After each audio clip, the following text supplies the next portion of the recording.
Sky TV.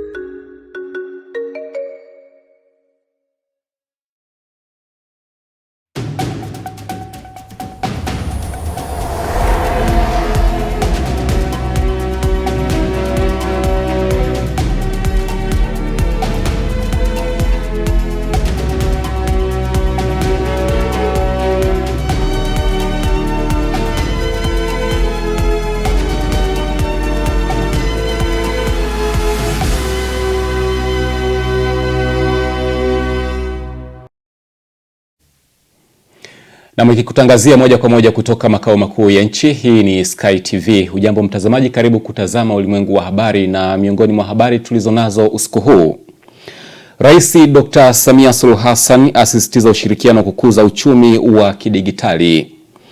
Katika habari za michezo na burudani, mnyama Simba atoana jasho na TRA United jijini Arusha siku ya jana.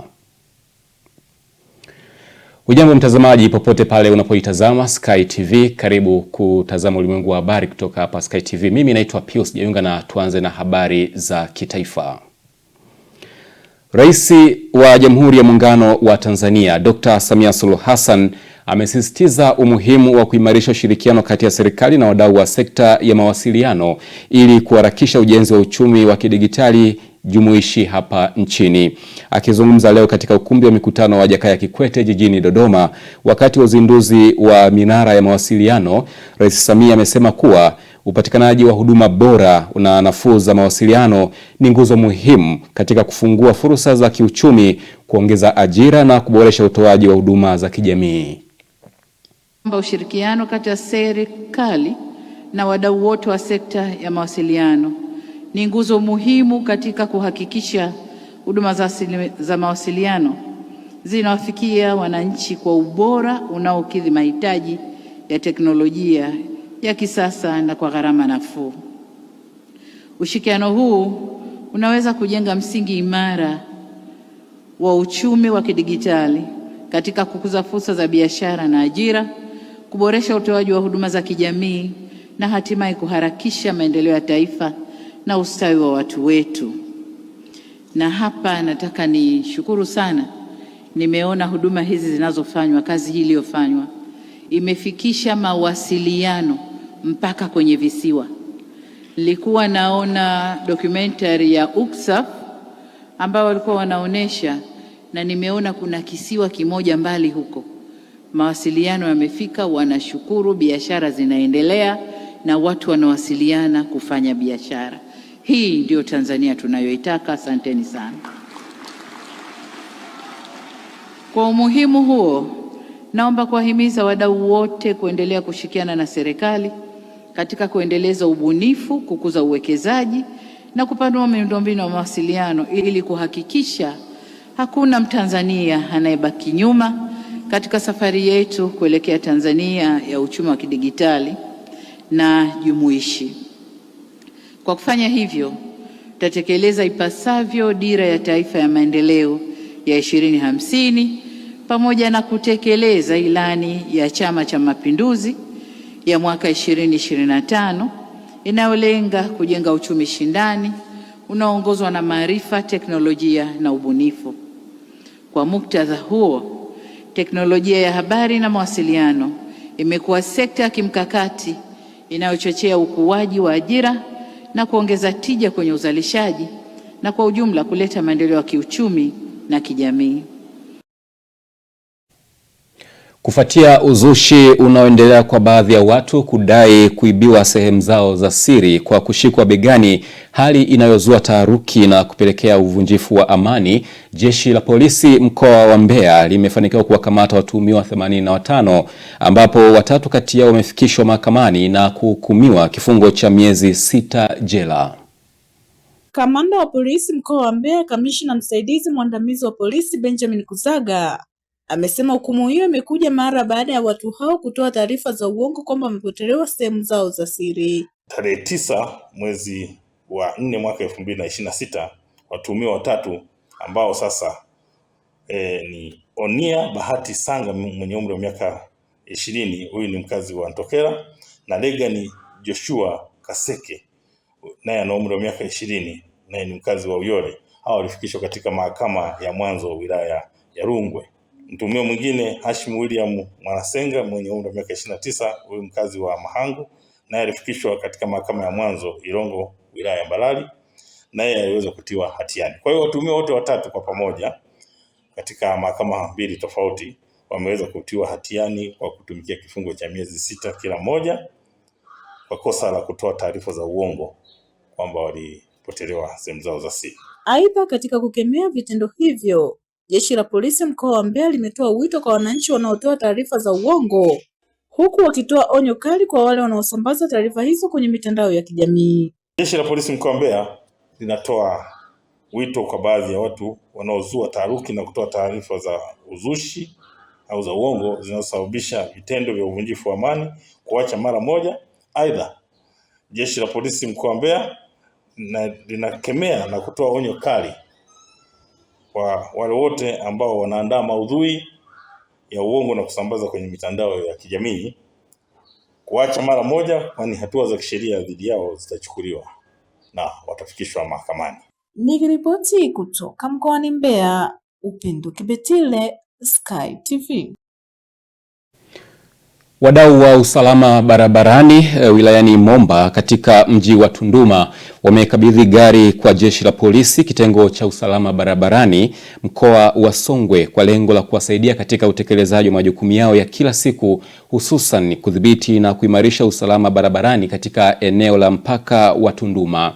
Makabidhiano hayo yamefanyika wakati wa maadhimisho ya siku ya familia ya polisi mwaka 2025 yaliyofanyika katika mkoa wa Songwe katika makao makuu ya jeshi hilo yaliyopo wilaya ya Mbozi katika mji wa Vawa.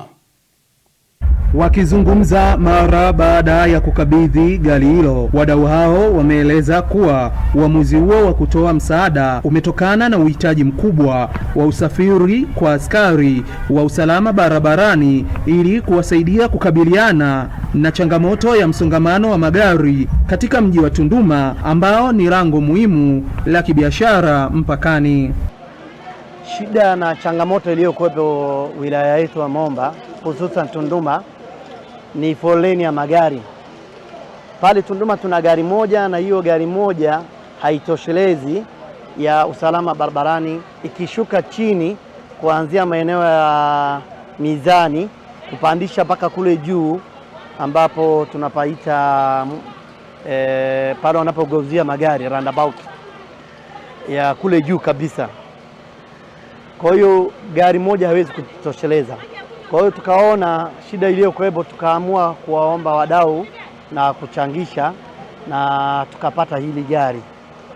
Kilichotusukuma kwa kuwachangia polisi hii gari kwa ajili ya usalama barabarani ni kwa sababu ya kazi nzuri ambao wanaifanya, ambayo ni kwa muda mrefu tumeona na kushuhudia changamoto iliyopo mpakani kwa kuwa na wingi wa magari ambao unaletwa na msongamano na wa magari tofauti tofauti kutoka nchi mbalimbali. Na hii gari itasaidia sana kwa upande wa trafiki ili kuweza kukimbilia pale panapokuwa na changamoto ya aina yoyote.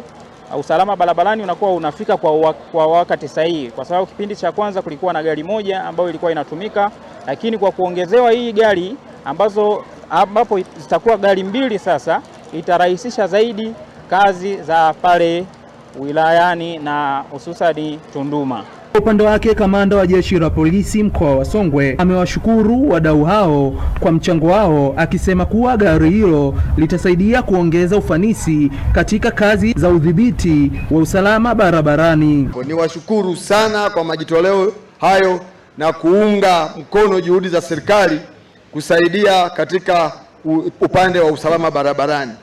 Niwaombe na wananchi wengine wanapoguswa, ili jeshi lenu liweze kufanya kazi kwa ufanisi pale unapowiwa, basi kwa uwezo wako, sio lazima magari. Pale ambapo unaona unaweza ukasaidia, basi serikali iko tayari kupokea.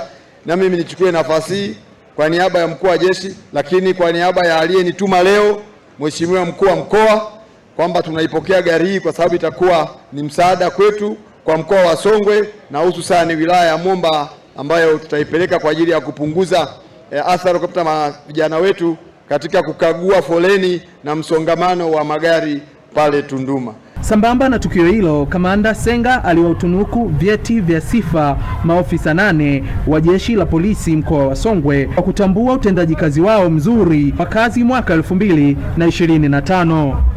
Nikiripoti kutoka mkoani Songwe, mimi John Kiango, Sky TV. Unaendelea kutazama Ulimwengu wa Habari kutoka hapa Sky TV tulionayo usiku huu. Barabara ya Nyakagwe Geita kuelekea Msalala yaleta adha kwa wananchi wa eneo hilo. Karibu tena mtazamaji, tuendelee na Ulimwengu wa Habari kutoka hapa Sky TV. Mimi ni Pius Jayunga. Wananchi wanaotumia barabara ya Nyakagwe wilayani Geita mkoani Geita kuelekea kijiji cha Kakola kata ya Bulyanhulu halmashauri ya Msalala wilayani Kahama mkoani Shinyanga wameiomba serikali kutengeneza barabara hiyo ili iwasaidie watumiaji kusafiri bila usumbufu pamoja na wagonjwa kufika sehemu za matibabu kwa haraka. Mwandishi wetu kutoka mkoani Geita ana undani wa taarifa hii. Ni watumiaji wa barabara hii ya Nyakagwe Kakola inayounganisha halmashauri ya Geita na Msalala wilayani Kahama mkoani Shinyanga. Kupita katika barabara hii imekuwa ni mtihani mgumu kuutegua, hasa wakati wa mvua. Mashimo yaliyopo katika barabara hii yanawatatiza watumiaji wa vyombo vya usafiri wakiwemo maafisa usafirishaji ambao kwa lugha iliyozoeleka ni bodaboda. Hii barabara inatusumbua kwa ajili ya matope, mabonde, yani na usumbufu. Unapobeba abiria lazima umshushe kwa ajili ya ubovu wa njia. Viongozi wa serikali tunachowaomba watusaidia tu kwa kutengeneza hili barabara ili tupunguze usumbufu. Kwa kuwa kibeba abiria mfikisha tu salama bila hata mgogoro. Hili barabara ni mbovu sana. Yaani kutoka kwenda Kakola ina changamoto kubwa sana. Yes, kwamba hata kama ulikuwa na haraka ukwende mdogo mdogo kwa ajili ya barabara, ubovu wa barabara. Yaani hapa ina asili kwa mabonde haya, hata kama ukiwa umebeba abiria. Kwa kweli hata ile nani ikifikia jioni kwenda kulala mgongo unauma sana yani. Barabara kwa kweli ni mbovu. Inafika hatua yani kama mtoto anataka awai shuleni, hiyo huduma inakuwa haipo kwa sababu barabara ishaharibika. Safari ni changamoto kupita. Kwa hiyo viongozi wangetusaidia kuboresha barabara ili tuweze kupita tukiwa salama. Michael Nzumbi amekuwa akitumia barabara hii kwa kutumia usafiri wa gari. Anasema changamoto ya kuharibika kwa barabara hii wakati mwingine imekuwa ikisababisha foleni. Kama tunapozungumzia barabara yetu, changamoto ni kama mnavyoona, changamoto ni njia mbovu. Tunaona kiongozi ndio kwamba kupitika kwa magari ni changamoto sana, kiasi kwamba foleni inakuwa ni kubwa. Tunaona kiongozi tunaona kama tunapata changamoto sana katika sasa. Meneja wa TARURA mkoa wa Geita David Msechu anasema barabara hii imeombewa fedha kwa ajili ya kufanya utatuzi. Tumeomba maombi maalum. Tuliomba kwanza kuipandisha hadhi kwenda kwenye barabara za TANROADS. Naona ikawa haina vigezo. Kwa hiyo tumeiombea fedha. Tunasubiri tu fedha ikiingia tuanze kuitekeleza. Manake wananchi wa kule wajue tu kwamba serikali yao ni sikivu na hizo changamoto inazitambua, na tulishafanya tathmini ya kazi zote zinazohitajika. So kuanzia hapo tu, kuanzia hapo hiyo eneo hilo na ile nyingine ambayo zamani inaitwa Mang'ombe Road mpaka huko tulishafanya tathmini. Kwa hiyo sasa hivi tunasubiria fedha. Anytime fedha ikija tunaanza kutekeleza hiyo kazi. Kutengenezwa kwa barabara hii ili ipitika kwa urahisi kutaleta tabasamu si tu kwa wakazi wa wilaya ya Geita, bali pia kwa wakazi wa halmashauri ya Msalala wilayani Kahama mkoani Shinyanga, kwa kuwa wanategemeana katika masuala ya huduma za kijamii. Michael Francis Bundala, Sky TV.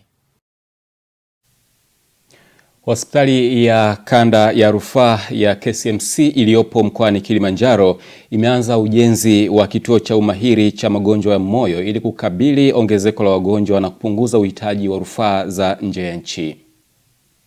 Magonjwa ya moyo ni miongoni mwa sababu kuu za wagonjwa kulazwa katika hospitali ya KCMC, na kutokana na hali hiyo, hospitali hiyo imeanza mpango maalum unaolenga kuboresha huduma za moyo, ambapo mkurugenzi mtendaji wa hospitali ya KCMC, Profesa Gilad Masenga, amesema ameanza ujenzi wa kituo cha kisasa cha magonjwa ya moyo na mishipa kinachotarajiwa kukamilika Julai mwakani, akiwaomba Watanzania kuchangia ujenzi huo. 75% ya vifo vya hizo NCD, magonjwa ya kuambukizwa, yanasababishwa na magonjwa ya moyo. Pale KCMC 14% ya wagonjwa wanaolazwa, 14 mpaka 20 naweza kusema sasa hivi, ni matatizo ya moyo, na 18.3 ya vifo vinavyotokea katika hospitali ya KCMC ni kutokana na magonjwa ya moyo. Na katika kipindi cha miaka mitano kuanzia mwaka 2020 mpaka 2025, jumla ya wagonjwa 24,000 walioonwa pale walikuwa na matatizo ya moyo. Tunataka kujenga kitengo cha kisasa cha moyo cha kutibu magonjwa ya moyo lakini na mishipa ya damu. Tutajenga jengo la kisasa kabisa ambalo tumelifanyia usanifu wa kutosha. Tumeshapeleka wataalamu nje ya nchi, tumewapeleka India na wengi wamesharudi, karibu wataalamu 6, tunasema madaktari bingwa bobezi wa upasuaji wa moyo, madaktari bingwa bobezi wale adult cardiologist na wale wanaotoa dawa za usingizi kwenye upande wa moyo tuliwapeleka India, na wengine tuliwaleta chuo kikuu cha Muhimbili hapa kupitia JKCI, lakini vile vile tumesomesha zaidi ya manesi 10 hapa Dar es Salaam. Sasa 10% ndio imetuleta hapa sisi tupambane sasa tupate hii 10% ambayo ni zaidi ya bilioni 2.5, tuseme bilioni 3, kwa sisi wa Tanzania tuweze kuichangia kwa sasa hivi. Rai kwa Watanzania wote wa ndani na nje ya nchi, tena tuchangie leo, tuokoe maisha ya leo na kesho. Naye daktari bingwa bobezi wa magonjwa ya moyo katika hospitali hiyo, Ronald Mbwasi, amesema magonjwa ya moyo yanachangia vifo vingi kutokana na wagonjwa wengi kutogundulika mapema, huku wengine wakishindwa kumudu gharama za matibabu. Kila mwaka kuna watoto 4,000 wanazaliwa kwetu wakiwa na shida ya moyo. Kati ya hao labda haifiki hata 1,000 ambao tunawagundua. Kwa mfano mwaka jana mimi nimeona watoto 300. Kati ya hao 250 kagundua wana shida za moyo, na ni asilimia ndogo tu ya hao ambao wameweza kusafiri kuja Dar es Salaam kuja kutafuta tiba zaidi. Kuna sehemu kubwa sana magonjwa ya moyo yanachangia katika vifo vyetu barani Afrika na Tanzania pia. Magonjwa yasiyoambukiza kwa sasa yanachangia 70% ya vifo duniani, huku chanzo kikuu kikiwa ni magonjwa ya moyo na mishipa. Kutoka Dar es Salaam, Nora Damian, Sky TV.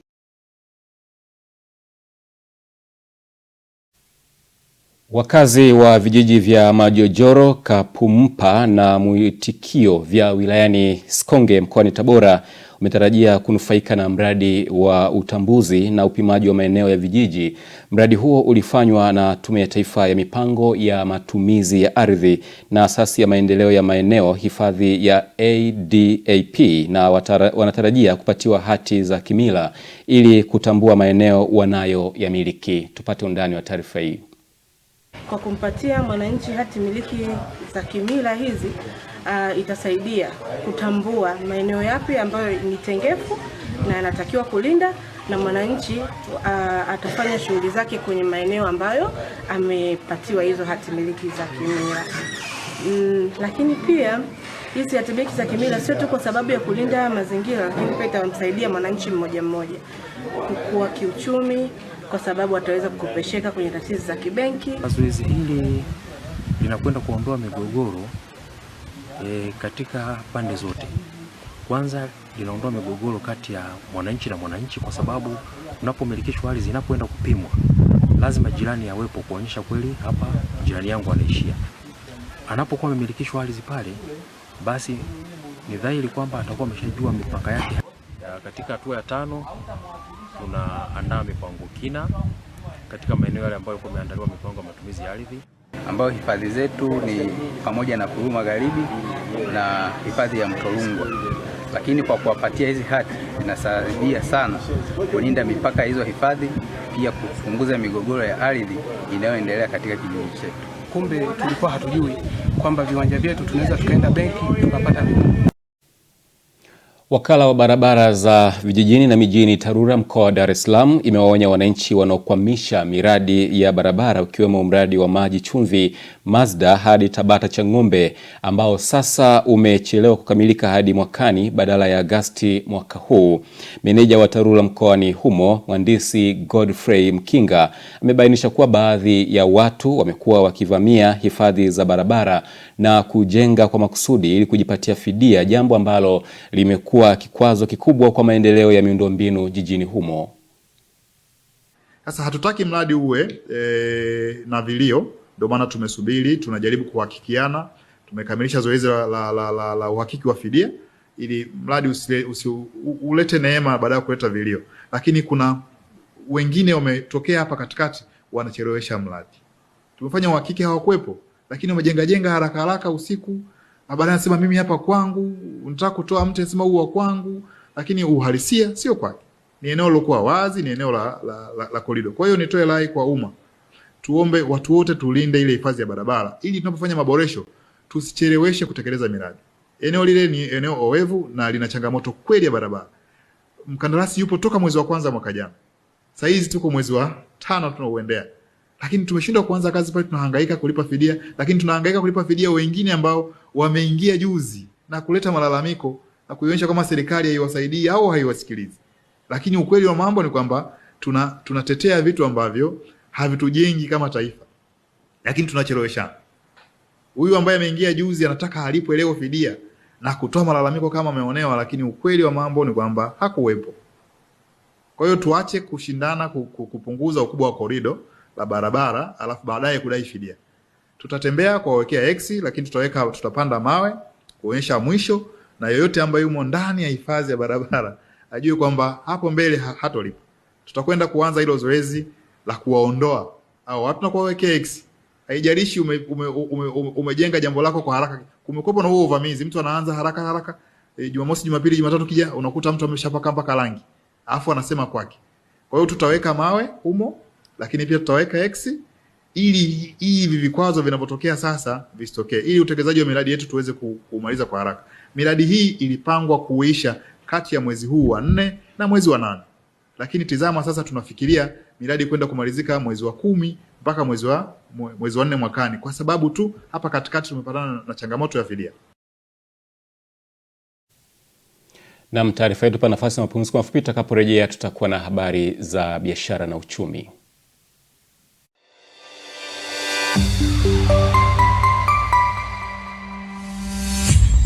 Sky TV.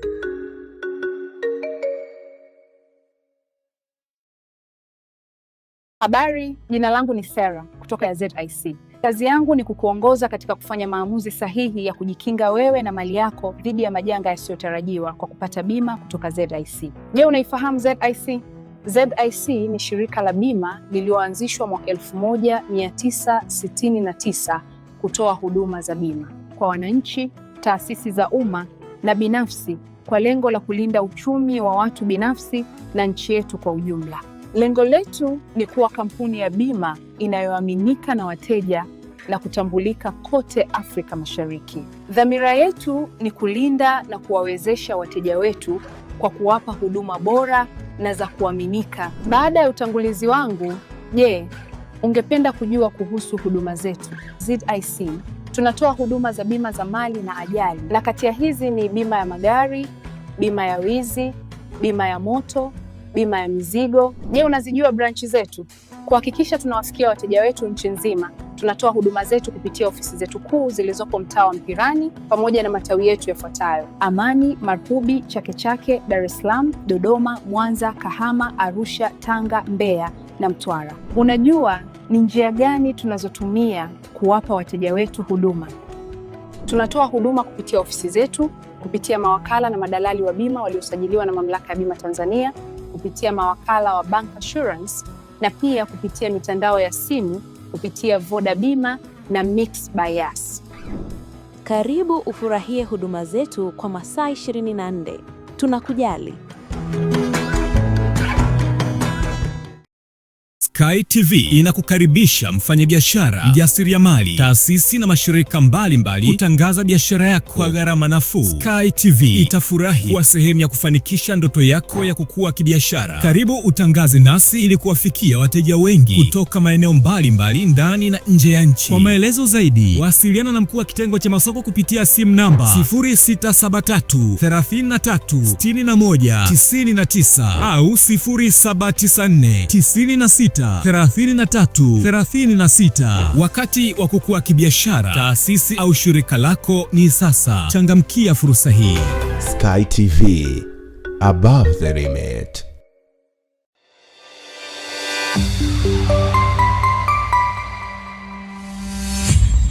Sky TV.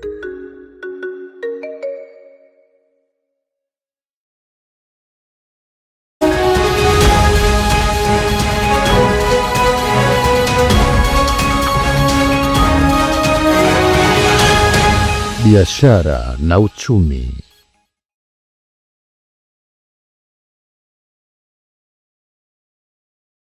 Mtazamaji, karibu katika habari za biashara na uchumi. Langu jina ni Jeremia Isaya. Kijana mbunifu wa Kitanzania ameanzisha kampuni ya kuchakata nyanya na kuzigeuza kuwa katika mfumo wa unga-unga, mbinu inayotajwa kuongeza thamani ya zao hilo na kulipa maisha marefu sokoni. Tukatengeneza mashine ambayo ina uwezo wa kukausha nyanya yenyewe kwa mfumo wa automatic. Ndio tukasema sasa tuagize mashine kubwa kutoka nje kwa ajili ya kufanya uzalishaji. Nyanya ikiwa fresh inakaa ni almost siku 7 inaharibika kama hauna friji, lakini kama ikiwa katika mfumo wa unga inaweza kukaa mpaka miezi 12 au miezi 6 baada ya kuwa imefunguliwa. Kwa hiyo kwa hiki kipindi kinampa mkulima au mfanyabiashara uwezo wa kuuza bidhaa yake pasipo kupata hasara ama kuhofia kuharibika. Koni ile wa mama. Chenu niko na hili boksi lina nyanya ni ya unga. Lengo ni kuwasaidia nyinyi na wakulima wa nyanya msipate changamoto za nyanya kuwaozea. Tukipata nyanya imeiva tunawaita vijana wetu wanachukua nyanya wanaenda kutengeneza nyanya ya poda. Dry food wamenipunguzia usumbufu wa kupita gengeni mara kwa mara. Hata mzee akihitaji chakula chapu haraka kwa mezani. Nilianza mwenyewe nafanya kila kitu, na katakata na kausha, nafanya packaging, then na mwenzangu pia akawa ananisaidia upande wa technical, yeye pia anafanya operations zingine kuwasiliana na wakulima hivyo. Lakini baadaye kadri siku zinavyozidi kwenda, ile demand inavyozidi kuwa kubwa, tunatakiwa kufanya uzalishaji mkubwa zaidi, tukaanza kuajiri vijana wengine ambao ni wanachuo pia. Kwa hiyo tukawa tunawaajiri kama part time. Kwa kweli vijana hawa wametuongezea hela juu zaidi tofauti na wanunuzi wengine. Ninalima kwa kujiamini sasa hivi, sio kubabaisha tena, sababu soko lipo. Kipindi hiki cha mavuno hata mimi huwa navuna. Tripu shamba, tripu kiwandani. Baada ya mamlaka ya udhibiti wa huduma za maji na nishati Zanzibar ZURA kutangaza ongezeko la bei ya mafuta kati ya 18% hadi 20%, wananchi wa Zanzibar wameiomba Serikali ya Mapinduzi ya Zanzibar kujipanga ili kudhibiti uwezekano wa ongezeko la bei za bidhaa na huduma. Mtazamaji, tuangazie ubadilishaji wa fedha kwa mujibu wa Benki Kuu ya Tanzania BOT. Dola ya Marekani imenunuliwa kwa shilingi 2583 na senti 16 na kuuzwa kwa shilingi 2609. Paundi ya Uingereza imenunuliwa kwa shilingi 3465 na senti 32 na kuuzwa kwa shilingi 3499 na senti 97. Euro ya Ulaya imenunuliwa kwa shilingi 3017 na senti 91 na kuuzwa kwa shilingi 3048 na senti 09. Yuan ya China imenunuliwa kwa shilingi 377 na senti 84 na kuuzwa kwa shilingi 381 na senti 62. Yen ya Japani imenunuliwa kwa shilingi 16 na senti 24 na kuuzwa kwa shilingi 16 na senti 40. Nayo randi ya Afrika Kusini imenunuliwa kwa shilingi 157 na senti 10 na kuuzwa kwa shilingi 158 na senti 68. Shilingi ya Kenya imenunuliwa kwa shilingi 19 na senti 98 na kuuzwa kwa shilingi 20 na senti 18. Faranga ya Rwanda imenunuliwa kwa shilingi 1 na senti 76 na kuuzwa kwa shilingi 1 na senti 77. Shilingi ya Uganda imenunuliwa kwa senti 7 na kuuzwa kwa senti 70. Tunatamatisha na faranga ya Burundi ambayo imenunuliwa kwa senti 86 na kuuzwa kwa senti 87. Na hii ni tamati ya habari za biashara na uchumi. Ulikuwa nami Jeremia Isaya.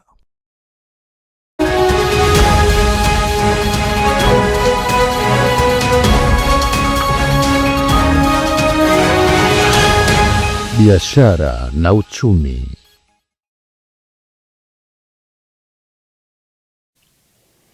Ni habari za biashara na uchumi hizo ambazo zinatupa nafasi ya kwenda moja kwa moja katika habari za michezo na burudani. Laisaidi atakuwepo hapa.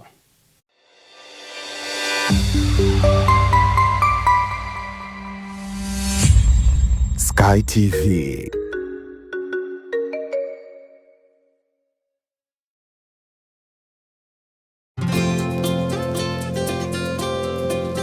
Iyula Malaika Sekondari iliyopo Kingoluilo, Morogoro mjini ni shule ya bweni na kutwa ya wavulana na wasichana wa dini zote, kidato cha kwanza hadi cha 6. Inawatangazia nafasi za masomo kidato cha 5 2025 kwa tahasusi za HGK, HKL na HGL. Sifa za mwombaji ni ufaulu wa kuanzia daraja C katika masomo matatu na kuendelea. Kuhamia kidato cha kwanza na 3 mwaka 2025 kwa masomo ya science, sanaa na biashara. Usajili unafanyika kila siku za kazi saa 2 kamili asubuhi shuleni Iyula Malaika Sekondari. Ada inalipwa kwa awamu 4 tu kwa mwaka. Form za kujiunga zinapatikana shuleni Iyula Malaika Sekondari na kwa Dar es Salaam Msimbazi Center chumba namba 9. Kwa wasiliano zaidi piga simu namba 0786 88 58 80, 0747 84 50 01 au 0716 30 18 83. Mlete mwanao Iyula Malaika kwa elimu bora na ya uhakika.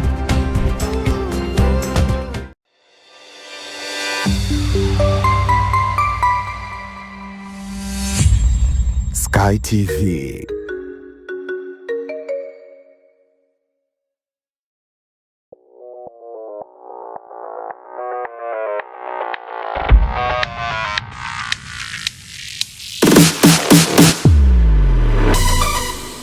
Habari za michezo na burudani.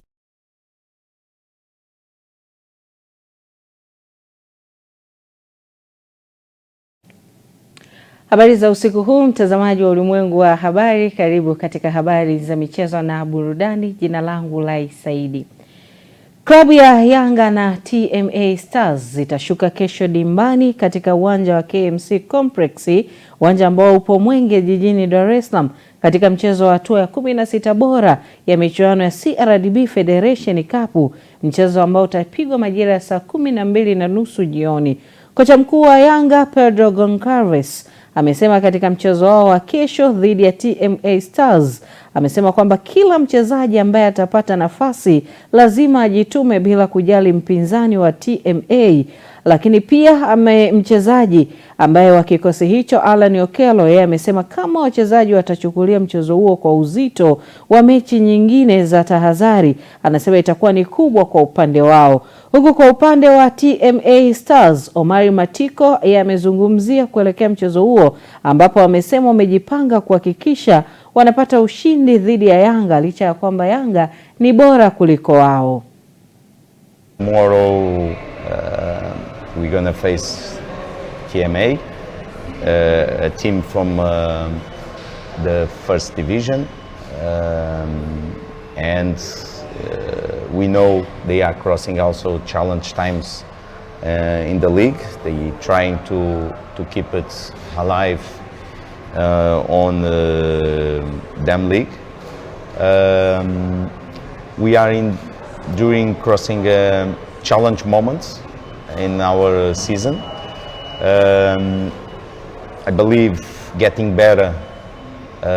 Also, we have fortunately recover some players. Now, not everybody are available, but the mood are a little bit better. But we're going to face a different competition. Now the competition is not a question about having points to the end of the championship and look who is the club with more points. Now in 90 minutes everything is done. So the cup matches always are exciting. Yeah, I believe it's going to be a tough game. Like coach said, they don't have anything to lose. We have a lot to lose. If we lose again as a team like that, it's really big news, you know. Kimsingi tumejiandaa vizuri. Tumejiandaa huku tukijua ukubwa wa Yanga Afrika jinsi ulivyo na aina ya ligi ambao wanacheza na sisi tuliko huku ni ligi mbili tofauti, lakini tunakwenda kama timu ya pili kwenye huo mchezo tukiwaheshimu Yanga Afrika. Kubwa tunapenda kumshukuru Mungu, tumefika hapa tuko amani na salama, na pia katika mechi ya kesho sisi tumejiandaa vizuri na pia tunaheshimu ukubwa wa timu tunaenda kukutana nayo. Maana tahadhari kwetu, lakini kila kitu tutakifanyia kazi uwanjani na maelekezo tuliyopewa na mwalimu. Kikubwa kwamba tunachokutana nacho sasa hivi ni kwamba timu tunakutana nayo ni timu kubwa, na pia kwa upande wetu sasa tumejiandaa vizuri, tunawaheshimu na pia sisi tutaenda kujituma vile mwalimu alivyotuelekeza. Naye meneja wa uwanja wa CCM Jamhuri hapa Dodoma, Hussein Muhando, amethibitisha kuwa uwanja huo upo tayari kwa matumizi. Kilichobaki ni shirikisho la mpira wa miguu hapa nchini TFF kutoa taarifa kwa umma. Uwanja huo ikumbukwe ulikuwa unatumiwa na timu 5 ikiwemo Dodoma Jiji FC, Mtibwa Sugar, timu ya Championship Gunners, timu ya vijana ya Dodoma Jiji pamoja na Tanzania Prisons baada ya uwanja wa CCM Sokoine jijini Mbeya kuweza kufungiwa. Shirikisho la mpira wa miguu Tanzania TFF lilifungia uwanja huo hivi karibuni ambapo ilikuwa ni mwezi Machi kutokana pia na changamoto za miundombinu. Kwa majina naitwa Hussein Muhidini Muhondo, meneja uwanja wa Jamhuri hapa Dodoma.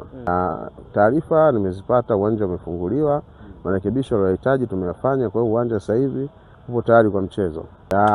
Vitu ambavyo naweza kuzingatia ni kuboresha, tuendelee kuboresha tu nyasi zetu, na ambapo wenyewe walisema kwenye kasoro ilikuwa kwenye nyasi karibu na magoli ndani ya 18 na palikuwa pameharibika kidogo, ila tulirekebisha siku ile ilivyotuambia ndani ya siku 5-6 uwanja ulikuwa umekaa vizuri. Tulikuwa tunawasubiri wao kwa ajili ya kuja kukagua, lakini nashukuru Mungu amekuja kukagua, uwanja uko tayari kwa ajili ya mchezo sasa hivi. Kwanza Dodoma Jiji na Mtibwa nadhani atakuwa karudi tayari nyumbani. Sasa nimebaki na Dodoma Jiji na Gunners hapa na under 20 labda Dodoma Jiji. Kwa hiyo mashabiki wa Dodoma Jiji nawaambia wawe na amani, uwanja uko tayari, pia waje kuisupport Dodoma Jiji, mambo yamerudi tena kama kawaida. Kwingineko ni kuhusiana na klabu ya Singida Black Stars imetangaza rasmi kuingia mkataba wa mwaka mmoja pamoja na miezi 3 na kocha wa zamani wa AS Maniema ya DR Congo Papi Kimoto kuwa meneja wao mkuu, kuchukua nafasi ya Osman Najar ambaye wamemtimua hivi karibuni. Papi Kimoto, raia wa Jamhuri ya Kidemokrasia ya Kongo, aliongoza AS Maniema kutinga robo fainali ya kombe la shirikisho barani Afrika, anatua klabuni hapo siku chache tu baada ya klabu hiyo kuvunja benchi zima la ufundi la timu hiyo. Kimoto anatua Singida Black Stars pamoja na msaidizi wake ambaye ni kapiteni Ngoi Dola katika klabu hiyo, ambapo watadumu mpaka mwishoni mwa msimu ujao wa mwaka 2026-27. Taarifa iliyotolewa leo na uongozi wa klabu hiyo umebainisha kuwa Muhibu Kanu ataendelea kushika nafasi ya kocha mkuu hadi mwishoni mwa msimu huu, akisimamia kikamilifu majukumu ya kiufundi kwa kushirikiana na safu mpya ya benchi la ufundi. Na tukielekea kimataifa ni kuhusiana pia na aliyekuwa kocha mkuu wa timu ya taifa ya Senegal ambaye ni Aliou Cisse amesaini mkataba wa kuwa kocha mkuu wa timu ya taifa ya Angola, na Cisse amesaini kandarasi ya miaka 4 kuinoa timu hiyo ya taifa. Hii ni hatua kubwa kwa soka la Angola, ikilenga kuimarisha kikosi chao kuelekea mashindano ya kimataifa Na baada ya kuiongoza Senegal kutoa ubingwa wa AFCON ambapo ilikuwa ni msimu wa mwaka 2021 na kufanya vizuri kwenye kombe la dunia, Aliou Cisse sasa anaanza safari mpya kusini mwa Afrika. Na rais wa Real Madrid fisha tamati ya habari za michezo na burudani. Nikurejeshe kwake Pius Jayunga, atakuwa hapa kuweza kukamilisha ulimwengu wa habari.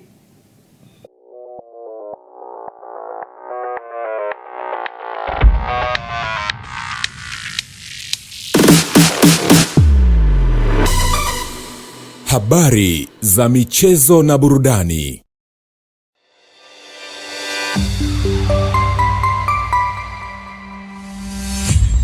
Sky TV.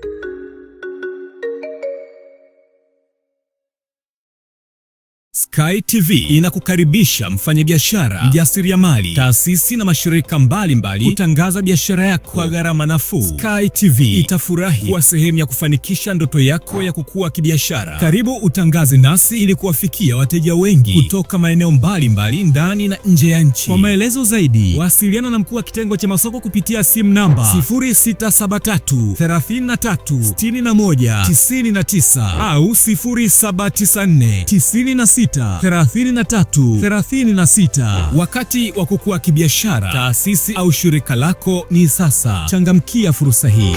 Sky TV, above the limit.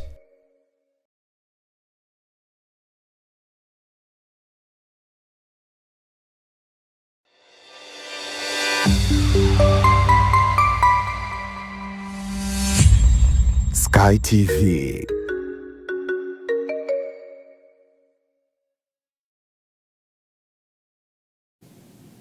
Na mulikuwa naye Laisaidi katika habari za michezo na burudani. Sasa tuelekee moja kwa moja katika utabiri wa hali ya hewa kwa saa 24 zijazo.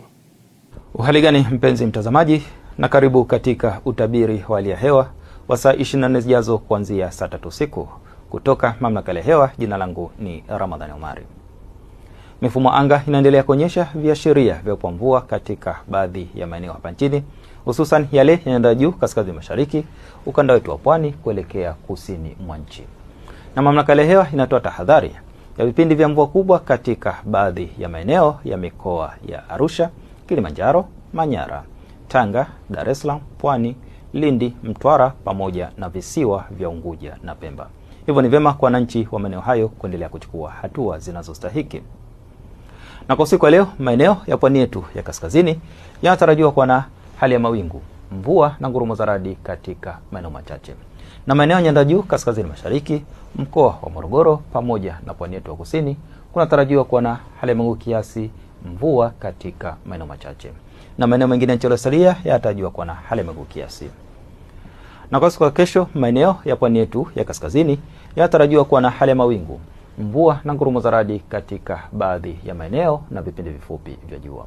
Kwa maeneo ya pwani yetu ya kusini kunatarajiwa kuwa na hali ya mawingu, mvua na ngurumo za radi katika maeneo machache na vipindi vifupi vya jua. Na maeneo yanayozunguka ziwa Victoria, magharibi mwa nchi yetu, nyanda ya juu kusini magharibi, mikoa ya Morogoro pamoja na Ruvuma kunatarajiwa kuwa na hali ya mawingu kiasi, mvua na ngurumo za radi katika maeneo machache na vipindi vya jua. Kwa maeneo nyanda juu kaskazini mashariki pamoja na kati mwa nchi yetu kunatarajiwa kuwa na hali ya mawingu kiasi, mvua katika maeneo machache na vipindi vya jua.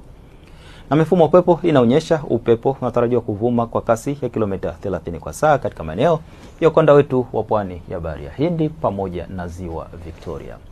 Kwa maeneo ya ziwa Tanganyika, ziwa Rukwa pamoja na ziwa Nyasa, upepo unatarajiwa kuvuma kwa kasi ya kilomita 20 kwa saa. Hali ya bahari pamoja na ziwa inatarajiwa kuwa na mawimbi madogo hadi makubwa kiasi. Na matarajio ya hali ya hewa kwa siku 4 zijazo kwa baadhi ya maeneo hapa nchini ni kama ifuatavyo. Kwa mkoa wa Dar es Salaam tunatarajia hali ya mawingu kiasi, mvua na ngurumo katika maeneo machache. Na mkoa wa Dodoma tunatarajia hali ya mawingu kiasi, mvua nyepesi katika maeneo machache na vipindi vya jua. Na mkoa wa Mwanza tunatarajia hali ya mawingu kiasi, mvua na ngurumo katika maeneo machache. Mkoa wa Mbeya tunatarajia hali ya mawingu kiasi, mvua na ngurumo katika maeneo machache. Na mkoa wa Kilimanjaro tunatarajia hali ya mawingu kiasi, mvua na ngurumo katika maeneo machache. Na mkoa wa Morogoro tutatarajia hali ya mawingu kiasi, mvua na ngurumo katika maeneo machache. Na mkoa wa Arusha tutatarajia hali ya mawingu kiasi, mvua na ngurumo katika maeneo machache. Na mpaka kufikia hapo, kutoka mamlaka ya hewa tuna ziada. Asante kwa kuwa nami na nikuage kwa heri. Na kabla ya kuhitimisha ulimwengu wa habari kwa siku ya leo, tujikumbushe muhtasari wake. Rais Dr. Samia Suluhu Hassan asisitiza ushirikiano kukuza uchumi wa kidigitali. Katika michezo na burudani, klabu ya Yanga kutua dimbani kesho ikiwakaribisha TMA katika michuano ya kombe la shirikisho FA. Hadi kufikia hapo tunakuwa tuna la ziada, mtazamaji. Ni kushukuru sana kwa kusafiri nasi kuanzia mwanzo hadi mwisho, na endelea kuitazama Sky TV. Uwe na usiku mwema.